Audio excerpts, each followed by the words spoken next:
Okay, we're back on. I want to ask you about Andy's English Valet. We're going to talk about Bernie Fox. That's it. In our stay in London, we met a lot of interesting characters. And among them was one fellow who played the Scotland Yard sheriff. And we tell him, you should come over to the States. You got it, you can make it. You have a good touch. Well, he wasn't sure, but he finally decided he would do it. He came over and we wrote a pilot for him for the Danny Thomas show, called The Lodgers or something like that. And he was a waiter falling down, dropping trays, bad, physical comedy, riding his bicycle to the back of a truck. He's over here to see the American people till he goes back to England as a husbandman, he's a otterman, a housekeeper. And he starts laying out the clothes for Andy, and shoes and stuff, and everything, talking driving him crazy. So Andy feels the way that you should encourage him to leave, which he does, and Malcolm reconsiders it as a dismissal, that he failed his job. And he'd been putting candles on the table, all this great luxury level. And he came down the next morning as they were talking. There's a note there from Malcolm saying that he was passing along and certainly enjoyed being with you folks there. And had the bubble and squeak and all these English which he knew. And left because he felt he didn't want it. And he sees a note there and gets in the car and tags after him, pulls over to the side and get back to work, when it was. He was relieved, and he did. That's the bare bones of it. He came in one or two other shows. We had Malcolm at the Crossroads. He was a crossing attendant. But he's a mainstream actor. He's in Titanic. Anybody would do that for an actor. And he fit in well. He looks 20 years old, and it's in the reruns. That's the only reason we don't speak to him anymore. But he's a graduate, was a pro player at the Old Nick is the name, the Old Vic Theater in London. They consider their art came first and their money came second, or third. It took a long time for us to understand that. They were a breed apart, though. One agent we found working for the show was an agent. He was about 70 years old, a very colorful guy, dressed gaudy. He was an agent for two of the performers on the show. So he was going over to visit the studio. He invited us to come along. We happened to have a spare hour or two, so we piled in a big car, the Bentley, Damling neighborhood, a huge barn. And he's driving us to the studio, and he's driving us crazy. He's driving us. Is that right? You talking to the people in the back seat while he's driving. I don't know about that, but I came in a little earlier. I'm sitting next to him in the seat up front, and a truck comes out of an opening way down the street, 2 or 3 blocks. Turns and starts coming toward us. We're in a Dickinsonian background, cobblestones, all antique, all stuff. This Daimler car speeding through the night at the hands of a total maniac. And I'm saying, Malcolm. Finally, when he finally turns around and sees it coming, he says that and he moves over the seat. That did it for me. No, they were all characters. Margaret Rutherford, the talent pool to take from was enormous. So good. Going back to Andy Griffith, one more episode I'd like to ask you about is The Legend of Barney Fife, your last episode. The Legend of Barney Fife? Well, he comes back to Mayberry from somewhere. He got a job and there's a couple of shows like that. We have other titles. Well, let's talk about the legend of Barney Fife. That's where he comes back. Yeah. There's another one that comes back. Comes back on this, and they've hired another deputy. And he's saying, here you got a new man there. And he said, yeah, how's he doing? And he pipes in. She was number 4 in the sheriff's class, and the 200 people.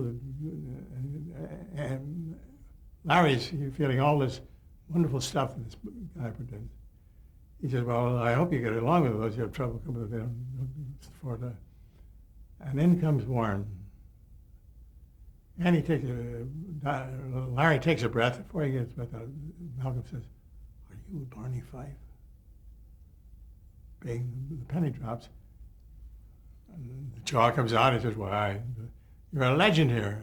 I'm following a legend. You've got to tell me something about, what are you doing now? Oh, this guy's an abject slave. And Barney loves it. He's riding to the top of the whole damn thing. They're going out on a case. He goes along, and Andy screws up the chase purposely, so Andy gets a chance Barry gets a chance to seemingly solve it, and helping out Malcolm at the same time. These plot lines sound pretty terrible when you start talking them. Where would you go now?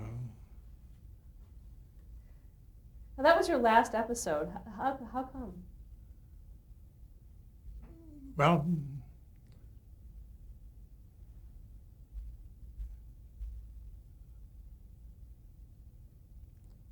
Fitzgerald and Greenbaum had left the show. Other people had left the show. Barney Fife was leaving the show. He got some bad information, signed up with Universal. Too late to come back. Would have gone back in, but too late. So the last show he did, and it was with Harry coming back and being made to feel good about it, and he did it. And that was it. That was about it for him. He did one other with a similar story. But, yeah. Yes, ma'am. Were there any episodes that you wrote that weren't filmed? Network filmed? That were not filmed? I wouldn't know anything about that. Do you have a favorite episode among all the ones that you've written? Oh, Hobo Spend will always have a part back because that was the first one I got in. And the Birdman, because it's a damn good show, an extraordinarily good show it happens to be. Yeah, what is the land?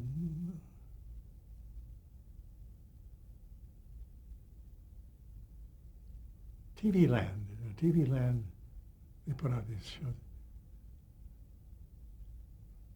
Well, they nominate him for all the shows. It always comes out with the Birdman. It wins every one of them goes out. Andy Griffith, when he goes on a show or talking to people, he talks about that show episode. It's almost a comic. Good for your Egan, self-ego.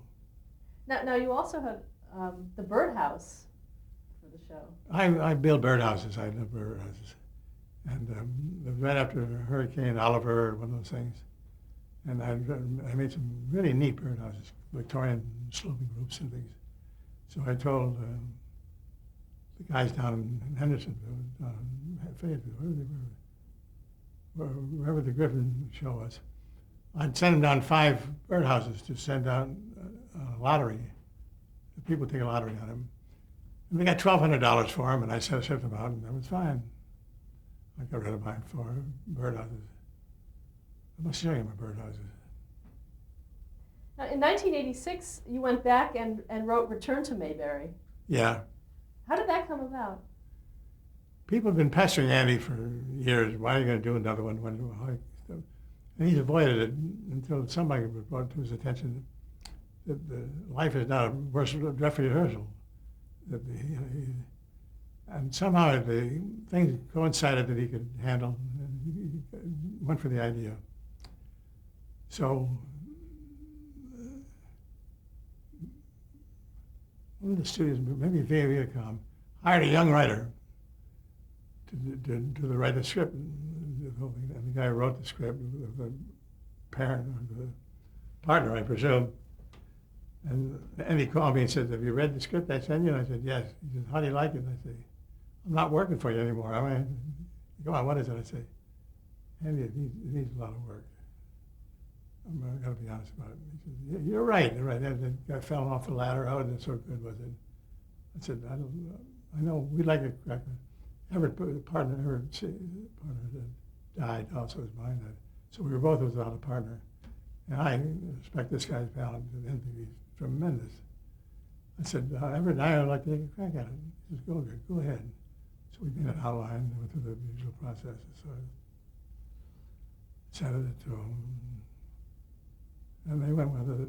Andy made a tremendous amount of change in that script. I can't say in all honesty that I approved of that many changes. What kind of changes did he make? Does this material get on the air? Could be. It's for archival. I don't want to belittle anyone. So, are we clean? No, we're still rolling. We're still rolling. But what kind of changes were made, though? Well, I don't think it does me well to comment on that.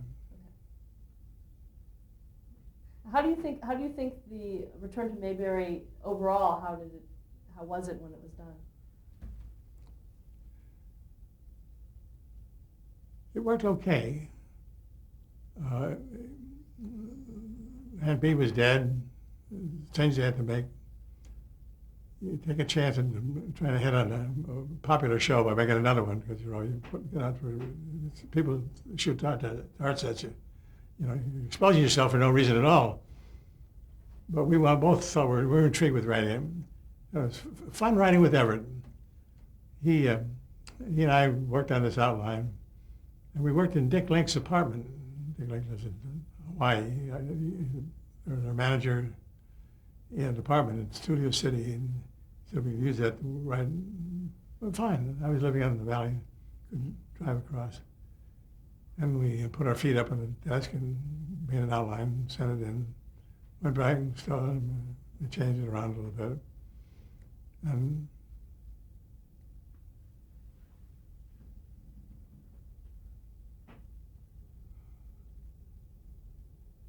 well, the cast was virtually intact, but Howard Smith was the drunkard who was now in the wagon on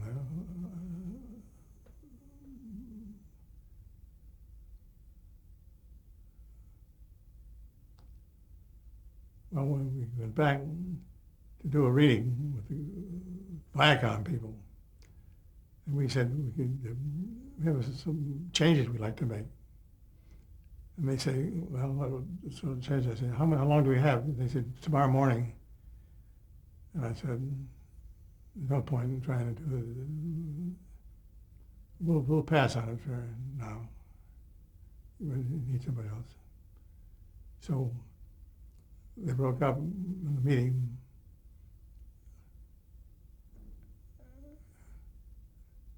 And Andy said, Everett, call me tonight. There's some changes I want to make on this thing. He left him. And Everett was bereft. He left on the spot. What are you going to do? Can he be helping me or helping him? And that's more I wanted to say. But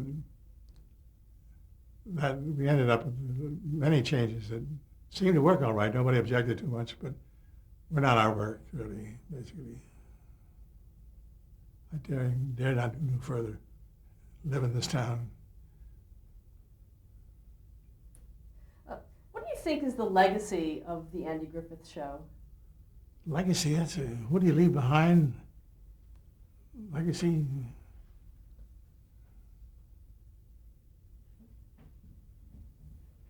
I don't know anybody. It's a legacy. It's a show in its own right. It bears up on its own scrutiny. Why do you think people are still watching it today? It's on 3 times a day. Why do you think that is? What is the appeal? Oh, well, this is, you're talking about the apartment that we wrote in? No, I'm talking about the appeal of the Andy Griffith Show. Why is it still so appealing? got a lot of cliches that would be attached to that one. It's a simpler life and a simpler plan, and no heavy stuff. The 2020 show crew came by while we were working there, and they said, "Can we take a shot of you as a writer? Writing, they're putting a lot of shows on repeats, shows with a."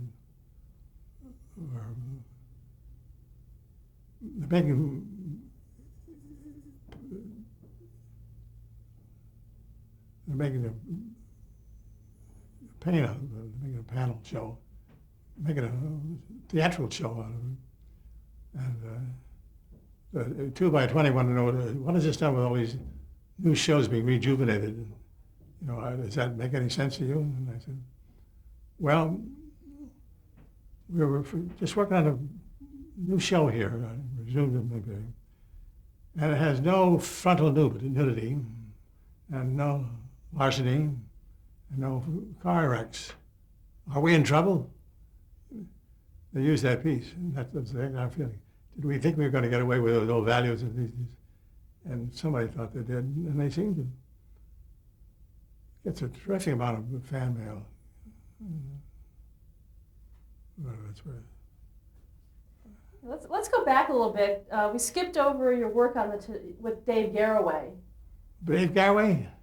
What's it like to work for him? Yeah. If you know Dave Garroway, you should be wearing a hat, as they say.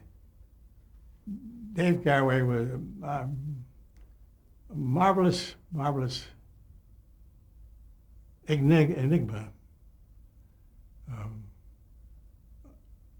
I went to work for him. Another writer was working for him and wanted to quit. And this was just a personal relationship. We got along well, but Dave would call me in the morning and say, "Did you see the Monitor radio show this morning?" I said, "No, I missed it." Well, he says, "I was on it, and I told him that I had my underwear on backwards. That's what they did to me." Thought all the parties, the great spirits are out there are moving things around, right? So he had a beach house in West Hay, and a storm was coming up. We were out there, and he's going to have a bunch of charity kids in the next day, and the cinder block what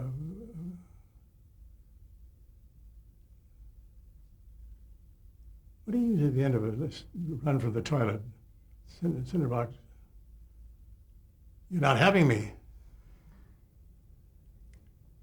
They were making a cinder block coating around the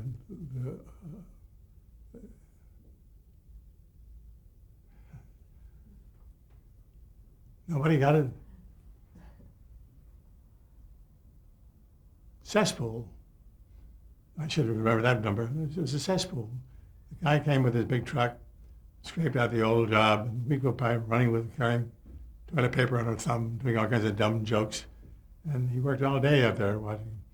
And nightfall he came, he put his shovel in the truck and just backed up, backed up right into the cinder block. Wheels went right into it. You can't talk to a man that this happened to. He came in. We always remember. 2 years later, Betty and I are driving around Long Island, and we're coming up to the place. And we said, let's stop in on Dave. I hate to do that. Stop in on stars or their own life. She says, come on, Betty. She'll go anywhere. And so we drove along and finally saw the place, drove up in the driveway. The back door opened up, and Dave stepped out. Dusk now. The Bullocks, I knew you were coming. The cesspool just backed up. He connected people with different things, and he identified them. I said, that's great, thanks a lot. He was a sad figure of a man, ended in suicide.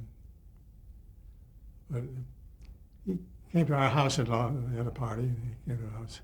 He spent the time with the Celestron telescope he brought, looking through it and examining the thread on the curtains.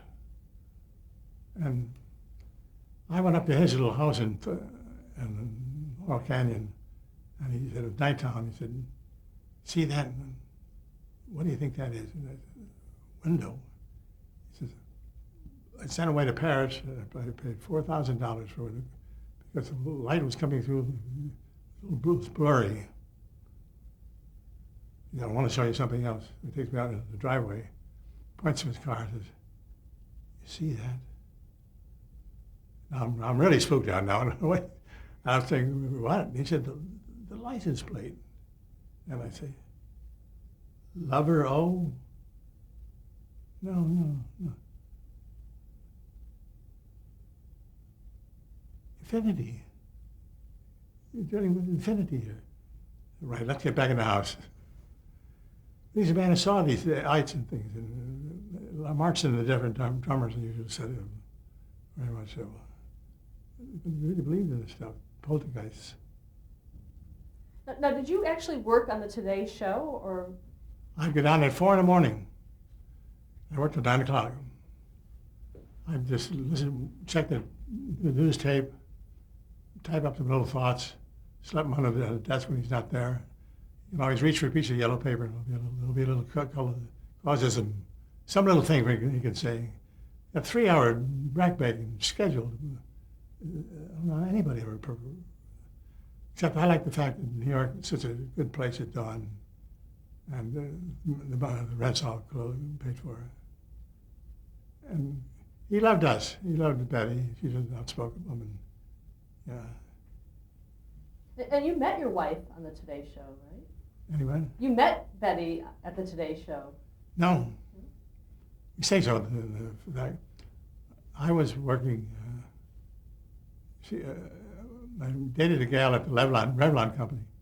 I asked for another date, and she couldn't come, and she had a date there. A woman in the office with wonderful kids. So I went and had a date with Betty. She was working on the Today Show. Had nothing to do with it. And, well, we clicked pretty good right away. And on the day we got married, Betty had a fashion show that morning. She had to be up at 2 o'clock, too. So we arranged for a minister at 10 o'clock. And I was there at 4, my usual hour type about these things. And Dave takes the television camera with him, walks around the side of him. Betty and I are standing there like, I said, I want you out there to meet today's lovers. Yeah, Betty Jane and Harvey Bullock are going to get married this morning. That's why we're calling them Today Lovers. You're rigid. So we went through the wedding, got our mother out of the train, got in the car and drove up and met him twice in Massachusetts. Lovely place. And we were dead tired. Parked the car and go in. Say, do you have a reservation? I'm falling off the chair. I hear a shriek in the back of the room, and there's these 50-year-old broads come pouring in saying, today's lovers, today's lovers. Don't let them go up the stairs. That's when I quit television. That's what happened. They knew where you were going everywhere. Another person you worked with was Gertrude Berg. What? Gertrude Berg? Well, yes, we were on a great show for her. Great show, if I do say so. We were paid $750. It was a friend of Betty's on the show. He had a spot to fill. You got to fill with something. So we said we'd do it, and so we worked together. At that time, Grace Kelly was getting married over in Monaco, where it was. So we had Gertrude Berg come down into the dressing room of the Yank, whoever it was, and she was led by Mel Allen around to meet who's down there. The stadium is getting filled up behind him. And he says, this is Yogi Bear, and she says, I know the Yogala. And this is Bob Phelps. He wants to play today. You can play, but don't go outside. All British homilies to each of these guys. Brought down the house. you get one show like this every 10 years. And so she wouldn't do any of the shows except that we get come and write them. Good way to get started. That was Salute to Baseball, was the name of it, right? Salute to Baseball, that was the name of it? Yes, yes. Another person you worked with was Walter Winchell. Well, that was a total disaster. We had 4 weeks on. We had written for Gertrude Berg, so he said, I want those guys. But he was in a shambles and warehouse trying to get the movie set and get the writers set. And just chaos. So we were there 2 weeks or 3 weeks and got left, got canned out. There was a no-show. We didn't know until we got on. They're out there, you know. But we kept getting good feedback from that show for many years. Because, as I said, success is so secret, so never had. So unitive. The one guy with the successful show, the clustered around him, like moths. They circle around you, you know. And how long can I have this last? Well, last us 10 years. I think the guy would remember you from a certain thing. It's a stepping stone. Johnny Carson, you worked with him on Who Do You Trust? I didn't have any contact. We would just talk to contestants on the phone, type out answers for them. They would sit down and the girl downstairs and they would rehearse them with their answers. And then they would come in to Johnny and he'd talk to him. He says, I get cold in those parts. He says, well, that's a terrible part to get cold. You know, those kind of jokes. It was not a high-level show. It was an afternoon show, but it was work, which I needed desperately. Another show that you did was McKeever and the Colonel. That's the one we invented, yes. I loved it, and nobody else. That's the one they sold to NBC immediately. I went out west to talk to them. They talked about all the shows they're going to put on, all the people are going to work on the show. We won't be needing you, because we have writers all set for it. Now here's a show that just sold to somebody, yet they're changing it and not putting the guys that invented it. Television. They did about 12 shows and they finally called us back in. What do you think? Too late. 2 shows ago. Do you know why they did that? Yes. They were getting terrible ratings. And the guy that sold us, the very left, was one who told us they didn't need us. Now they had to go back, go up to Phil's house and measure with him and see what we could get. That's what we did, but it was too far gone. He didn't have any other talent on the show at all. And he's so good. We felt so lousy about it. Let's stop there to change the tape.